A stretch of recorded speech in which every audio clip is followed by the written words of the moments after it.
जिसकी जिद ने यह साबित किया कि अगर मन में सच में कुछ बड़ा करने और बनने का जज्बा हो तो रास्ता ना भी मालूम हो फिर भी मंजिल एक दिन मिल ही जाती है।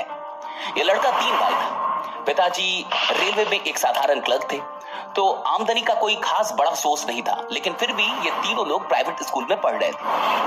5वीं के बाद जब ये 6ठी में आए तो परिवार की आर्थिक स्थिति खराब हो गई और जिसके चलते इन्हें प्राइवेट स्कूल से निकाल के सरकारी स्कूल में डाल दिया गया। जब ये सरकारी स्कूल में आए तो यहाँ की पूरी दुनिया ही अलग थी। बात बात में मारपीट हो जाती थी, छोटी मोटी कोई भी गलती करने में मुर्गा बनना पड़ता था और इन चीजों ने पढ़ाई में जो इनका इंटरेस्ट था उसे समाप्त कर दिया। पढ़ने में इनका मन फिर लगना बंद हो गया और पढ़ाई से कहीं ना कहीं ये दूर हो गए। किसी भी तरीके से पास करते गए। बीच में इनके मन में कभी आया कि इनको डॉक्टर बनना है और जिसके चलते जब ये 11th और 12th में पहुंचे तो इन्होंने डॉक्टरी की तैयारी शुरू कर दी, मेडिकल एंट्रेंस एग्जाम की तैयारी शुरू कर दी। उस समय तक इनके बड़े भाई ने 12th पास कर लिया था, लेकिन 12th के बाद उन्होंने पढ़ाई छोड़ दी थी क्योंकि परिवार की जो इकोनॉमिकल कंडीशन थी वो इतनी खराब हो गई थी कि वो आगे पढ़ने का फैसला नहीं ले पाए और 12th के बाद पढ़ाई छोड़ के पेन बेचना शुरू कर दिया। तो वो साइकिल से जाते थे और गली मोहल्लों में समाज में जाके और वो पेन बेचते थे। जब ये 10वीं में थे तो भैया के साथ, अपने बड़े भाई के साथ कई बार पेन बेचने के लिए जाते थे और उस समय दिन के 50 पैसे 1 रुपए की कमाई हो जाती थी, जो कि उस टाइम के लिए बहुत बड़ी बात थी। खैर 12 करते हुए इन्होंने एंट्रेंस का तैयारी किया, मेडिकल एंट्रेंस का तैयारी किया और जब इन्होंने मेडिकल एंट्रेंस का एग्जाम दिया तो एक बढ़िया बात हुई।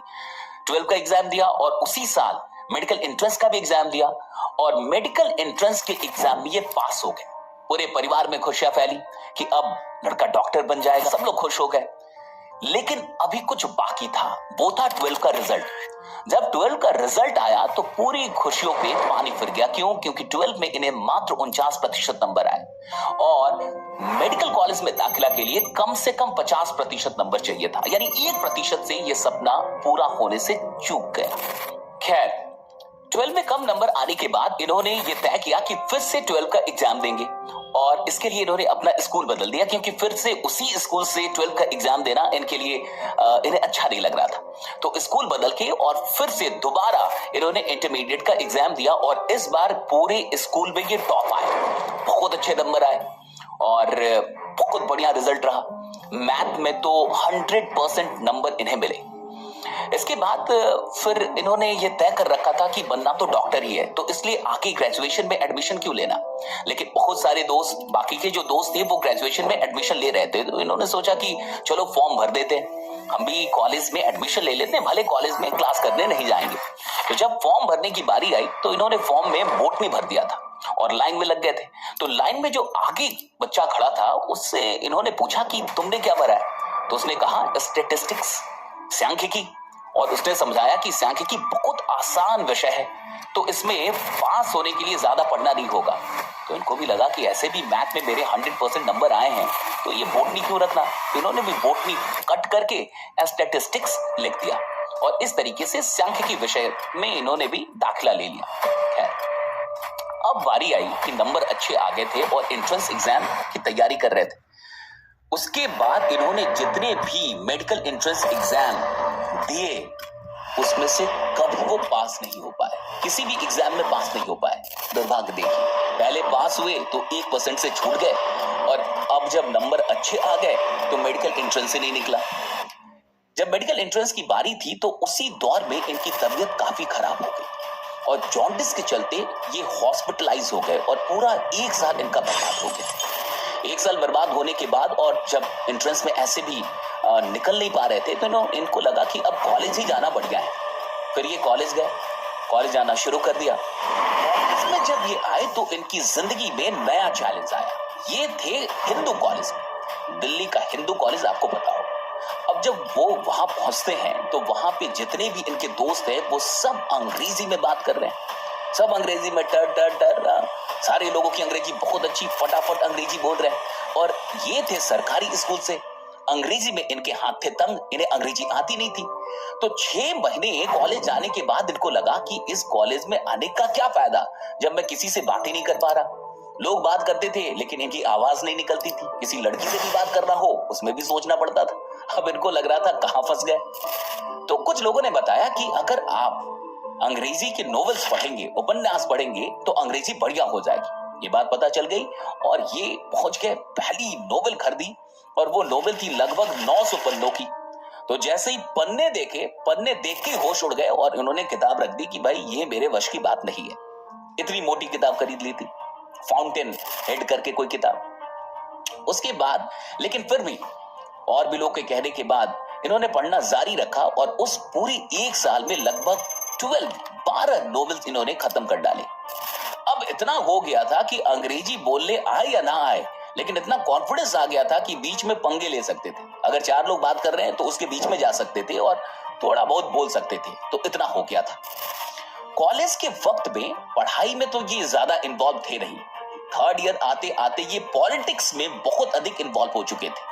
कॉलेज में इनकी छवि ऐसी थी कि अगर किसी को भी कोई भी प्रॉब्लम है, किसी को पास बनवाना है, लाइब्रेरी की फी माफ करवानी है, किसी को कैसी भी प्रॉब्लम है, इनके पास पहुंच जाता था, इनके सामने रोता था। किसी की लड़की की कोई प्रॉब्लम हो गई है, ब्रेकअप हो गया है, ये कहते थे आ जाओ सब सॉल्व हो जाएगा, टेंशन नहीं लेना है। इनके पास हर समस्या का कोई ना कोई समाधान होता था। तो ये एक सोशल आदमी थे। बहुत सारे लोग इनको मूर्ख समझते थे कि ये आगे क्या करेगा, लेकिन इनको इसमें मजा आता था। लोगों की प्रॉब्लम को सॉल्व करने में इनको मजा आता था। और जब ये 2nd ईयर में थे तो खुद भी एक अफेयर में फंस गए। एक लड़की से इनको हो गया प्रेम। हाय एवरीवन, अभी तक वीडियो कैसी लगी? 1st ईयर की, यानी इनसे जूनियर, और वो थी इंग्लिश ऑनर्स। तो अंग्रेजी आती नहीं थी, तो ये कहते कि अंग्रेजी नहीं आती थी तो अंग्रेजी में लड़कियां बढ़िया लगती थी। अब उस लड़की को कोई खास इंटरेस्ट नहीं था इनसे। उसका क्लियर था कि उसको शादी करनी है किसी और से, तो उसने किसी और से शादी कर ली। और जब शादी हो गई तो ये बेचारे तब तक फंस गए थे। 6 महीने तक इनकी जिंदगी हो गई बर्बाद। पूरे देवदास, रोना धोना सब कुछ, सबकी प्रॉब्लम सुलझाई, लेकिन अपनी प्रॉब्लम में फंस गए। तो 6 महीने इसमें बर्बाद हो गए। खैर, उस लड़की के साथ जो वक्त बिताया, उस टाइम पे एक शब्द इन्होंने बनाया था, क्योंकि इनको शुरू से मन था कि मैं कुछ अपना काम करूंगा। अपना क्या करूंगा कि पेन लाइन में ही जाऊंगा, लेकिन अपना ब्रांड बनाऊंगा। तो इन्होंने एक नाम सोचा, सुकैन, SUKAN। ये SU आया था उस लड़की के नाम से, K से इनका नाम था, और बाकी के जो 2 लेटर आप देख रहे हैं उससे इन्होंने सोचे थे बच्चों के नाम। इस तरीके से सुकैन बना।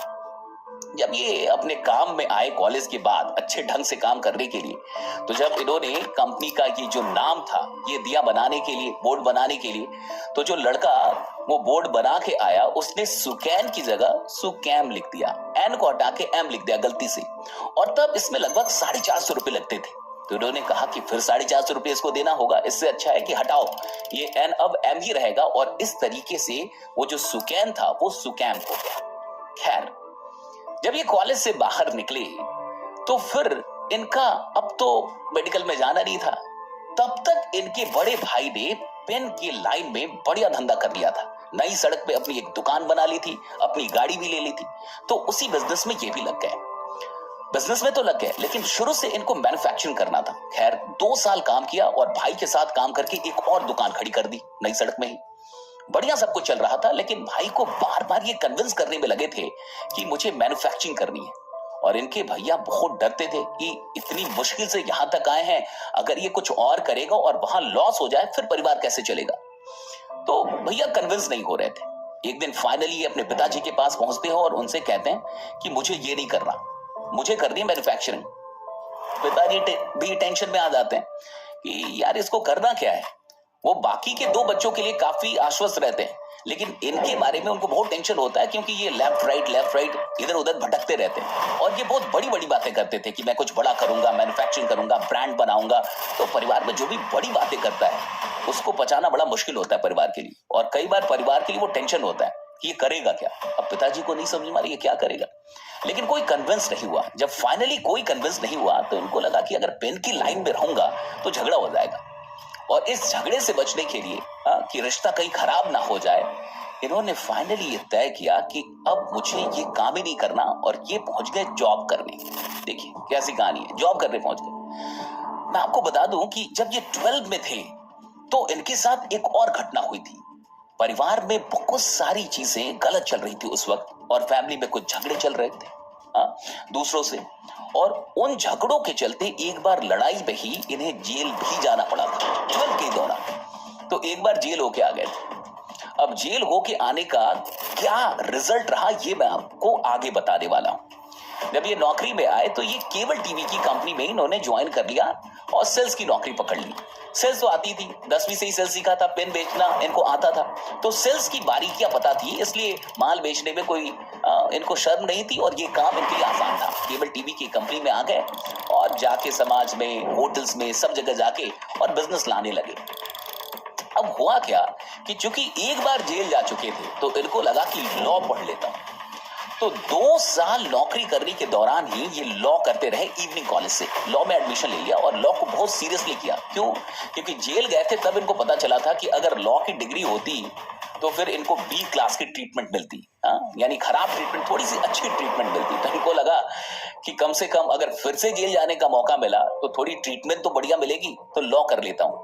और 1989 में 1986 में इन्होंने लॉ की पढ़ाई शुरू की और 2 साल फिर इन्होंने नौकरी की और 89 में जाके लॉ फिनिश हुआ, कंप्लीट कर लिया। और फिर 2 साल में नौकरी करके 10,000 लगभग रुपए इन्होंने जुटा लिए थे और 1989 में ही इन्होंने अपना बिजनेस शुरू किया। फाइनल अपना बिजनेस शुरू करने के बाद केबल की नॉलेज हो गई थी, केबल टीवी वाली नॉलेज हो गई थी, तो धंधा उठाने तो आता था, मार्केट से धंधा लाना में ये आगे थे, बिजनेस लाने में आगे थे, लेकिन एग्जीक्यूशन कैसे करना है, टेक्नोलॉजी की जो नॉलेज है, इलेक्ट्रॉनिक्स की जो नॉलेज है, इसमें ये थे जीरो। ये कुछ भी नहीं पता था, सेल्स पता था। तो धंधा तो बहुत उठा के लेके आ गए, ऑर्डर तो बहुत ले लिया, लेकिन एग्जीक्यूट नहीं कर पा रहे थे। टेक्नोलॉजी की नॉलेज नहीं, जिन लोगों को लेके आते थे वो कहते थे सर आपको टेक्नोलॉजी में कुछ आता ही नहीं है, आपको कुछ पता ही नहीं है। तो बहुत अपमान झेलना पड़ा, 2-4 लोग के पैसे लौटाने पड़े। तब इनको जाके लगा कि अगर मुझे इस बिजनेस में बने रहना है तो मुझे इलेक्ट्रॉनिक्स और इन जो टेक्निकल टर्म्स हैं, चीजें हैं, उनके बारे में जानना होगा। अब जाके इन्होंने स्कूल के टाइम के फिजिक्स की किताबें उठाई और जिन किताबों को कभी नहीं पढ़ा था ढंग से, उन किताबों को बहुत बढ़िया से पढ़ लिया। धीरे धीरे इंटरेस्ट इनके अंदर डेवलप होने लगा। एम्पलीफायर क्या है, रेजिस्टेंस क्या है, कैपेसिटर क्या है, मॉड्यूलेटर क्या है, ये सारी चीजें सीखने लगे और फिर एक एक करके नए नए प्रोडक्ट केबल टीवी में ये बनाने लगे। बहुत बढ़िया काम निकलने लगा। धीरे धीरे उस टाइम में घर घर में केबल लगने लगा, डिशेस का जमाना आया, डिशेस लगाई, बहुत सारे प्रोजेक्ट किए, ब्रांड बनाया, घर घर में केबल लगने लगा। तो उस टाइम में इनकी बहुत बढ़िया आमदनी होने लगी और 1998 तक इन्होंने बहुत बढ़िया पैसा कमाया, अच्छा नाम कमाया, बहुत बढ़िया पैसा कमाया, जिंदगी नेक्स्ट लेवल पे चली गई। अब कहानी में एक नया टर्निंग पॉइंट आता है। यह टर्निंग पॉइंट है कि एक दिन इनके घर में इन्वर्टर लगा हुआ था, तो वो इन्वर्टर बार बार खराब होता था। हर तीसरे चौथे दिन वो बनाने वाला कोई आता था, कभी इन्वर्टर उठा के लेके जाए, कभी बैटरी लेके जाए, कभी दोनों लेके जाए। तो उनसे रहा नहीं गया। एक दिन उन्होंने उस बच्चे से पूछा कि यार क्या मसला है, क्या होते रहता है, देखता हूं हर दूसरे तीसरे दिन तुम लेके जाते हो, इसमें खराब क्या होते रहता है। तो उसने कहा कि साहब ये आपके वश की बात नहीं है, आप इसे छोड़ दीजिए। अब ये बात इनको लग गई। ये उठे और इन्वर्टर लेके पहुंच गए अपने लैब। अभी तक ये लोग आरएफ रेडियो फ्रीक्वेंसी इलेक्ट्रॉनिक्स में काम कर रहे थे, अब ये नई चीज थी। इन्वर्टर को खोला, सारी चीजें देखी और उस वक्त आप समझिए कि पूरी दुनिया में कुछ ऐसा था नहीं जिसका कॉपी किया जाए। यूरोप में ये चलता नहीं था इन्वर्टर और यूएस में इसकी जरूरत नहीं थी, तो कुछ ऐसा नहीं था जिसकी कॉपी की जाए, यानी सब कुछ खुद से ही करना था। अब 2000 का ये वक्त था, 2000, और इनको बनाने का आ गया मन कि अब हमें इन्वर्टर बनाना है, क्योंकि अच्छे इन्वर्टर नहीं थे, बढ़िया इन्वर्टर तब नहीं थे। और ये समझ गए थे कि पावर सप्लाई, ये जो पावर की जो प्रॉब्लम है, इलेक्ट्रिसिटी की प्रॉब्लम है, इसको इन्वर्टर से ही दूर किया जा सकता है। तो इन्होंने R&D की एक टीम बना रखी थी जिसमें लगभग 6 बच्चे थे, 6 नौजवान बच्चे। अब उनसे इन्होंने कहा कि हमें साइन वेव इन्वर्टर बनाना है। तो जैसे ही कहा कि साइन वेव इन्वर्टर बनाना है, उन सब ने कहा कि सर ये पॉसिबल नहीं है, ये नहीं बन सकता है। इन्होंने एक बड़ा कमाल का काम किया। इन्होंने उन सब की मीटिंग बुलाई उनकी पत्नियों के साथ कि आपको अपनी वाइफ के साथ आना है। अब ये 6 लोग आए, शादीशुदा थे सब, अपनी पत्नियों के साथ आए और मीटिंग हुई। और इस मीटिंग में इन्होंने कहा कि अगर आप लोगों ने ये इन्वर्टर बना दिया तो मैं आपको अपनी पत्नियों के साथ यूरोप ट्रिप भेजूंगा। या पत्नियों को यह बात पता चल गई, इन्होंने टीम को 2 भागों में बांट दिया। एक टीम में 3 लोग, दूसरी टीम में 3 लोग, और कहा कि जो टीम पहले बनाएगी उस टीम को यूरोप ट्रिप मिलेगा, और वो भी पत्नियों के साथ। अब पत्नियां जो थी इन लोगों की, ये इनके पीछे लग गई। जब भी ये घर पहुंचते थे तो इनकी वाइफ पूछते रहती थी ये स्टेटस क्या है, काम कहां तक पहुंचा, कहां तक हुआ, इन्वर्टर बन रहा है कि नहीं बन रहा है। अब ये हो गए परेशान। अब देखिए क्या ट्रिक था, इन्होंने घर को लगा दिया इनके पीछे। अब ये जब घर पे जाते थे, अब उनमें से कई ऐसे लोग थे जो कहते थे आज रात घर पे ही नहीं जाएंगे। वो पूछते थे क्यों, कि फिर पत्नी पूछेगी कि स्टेटस क्या है, और स्टेटस कुछ था ही नहीं कि कहां तक काम पहुंचा। तो कहते ठीक है फिर यही रहो, और फिर दिन रात वहीं रह के वो खुद उन लोगों के साथ मिलके, R&D टीम के साथ मिलके और रिसर्च करते रहे, इनोवेशन करते रहे, लगे रहे। और इसका परिणाम ये हुआ कि एक के बाद एक नई नई टेक्नोलॉजी ये लोग विकसित करते गए, और इस इन्वर्टर की दुनिया में वो नई नई चीजें लेके आए, नए प्रोडक्ट लेके आए, नई टेक्नोलॉजीज लेके आए, और जिसके चलते पूरी इंडिया में इनको इन्वर्टर मैन के नाम से भी जाना गया। और पहला इन्वर्टर बनाने में इनकी पूरी टीम को 1.5 साल लग गए थे, जो कि मात्र 50% ही सक्सेसफुल था, 50% वो फेलियर ही था।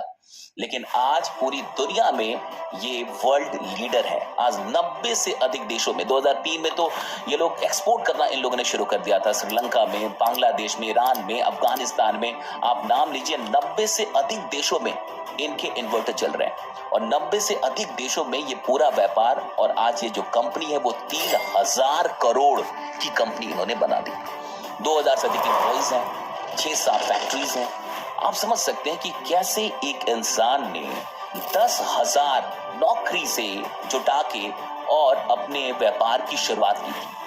ये कहते हैं कि इनको ये नहीं पता था कि करना क्या है, बस इतना पता था कि कुछ बड़ा करना है, मैन्युफैक्चरिंग करनी है, कुछ ब्रांड बनाना है, इतना पता था। लेकिन क्या करना है, किस फील्ड में करना है, ये कुछ भी नहीं पता था। इनके बारे में एक इंटरेस्टिंग किस्सा है, समझिए इंसान कैसे बड़ा बनता है। इनकी शादी हो गई थी, और ये कहते हैं कि वाइफ कह रही थी कि घर ले लेते हैं, और उस टाइम पे घर जो आना था वो 12-13 लाख में कोठी आ जाती थी, 15 लाख तक कोठी मिलनी थी, मतलब बहुत बढ़िया घर मिल जाना था। और उसी टाइम पे इनको स्पेक्ट्रम एनालाइजर खरीदना था, जिसकी कॉस्ट आ रही थी 20 लाख रुपए, वो भी विदेश से आना था। 20 लाख रुपए की स्पेक्ट्रम एनालाइजर खरीदनी थी, और दूसरी तरफ थी घर खरीदना, और जो वो घर, वो कहते हैं 20 लाख में तो कोठी आनी थी, और वो घर ना खरीद के वो 20 लाख रुपए उन्होंने धंधे में लगाया। घर नहीं खरीदा, और वो 20 लाख रुपए धंधे में लगा दिया। आप समझ के देखिए, यही कारण है जो लोग अपने बिजनेस को सबसे ज्यादा प्राथमिकता देंगे वही लोग बिजनेस में आगे जाएंगे।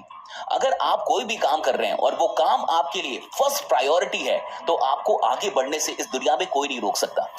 हमें ये देखना है कि हम जो काम कर रहे हैं वो हमारी प्रायोरिटी लिस्ट में कहां पे है। कई बार जब पैसे आते हैं तो फिर बिजनेस से नजर हट के, बिजनेस आपकी प्रायोरिटी से कहीं ना कहीं हट जाता है, और कुछ बेकार की चीजें, कुछ और चीजें आपकी प्रायोरिटी लिस्ट में शामिल हो जाती है।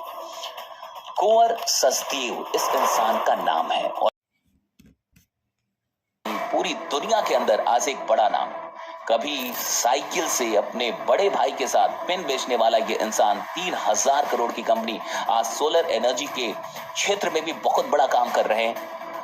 और मुझे लगता है कि हम सब के पास कुछ ना कुछ आइडियाज होते हैं, कुछ ना कुछ करने का हमारा मन होता है, लेकिन हम एक्शन लेने में काफी लेट करते हैं। हम ये चाहते हैं कि सारी चीजें हमें आज ही पता चल जाए, तब हम एक्शन लेंगे। मैं आपसे इतना ही कहूंगा, अगर आपके मन में कुछ भी करने का ख्याल है तो ज्यादा डिले मत कीजिए, ज्यादा लेट मत कीजिए।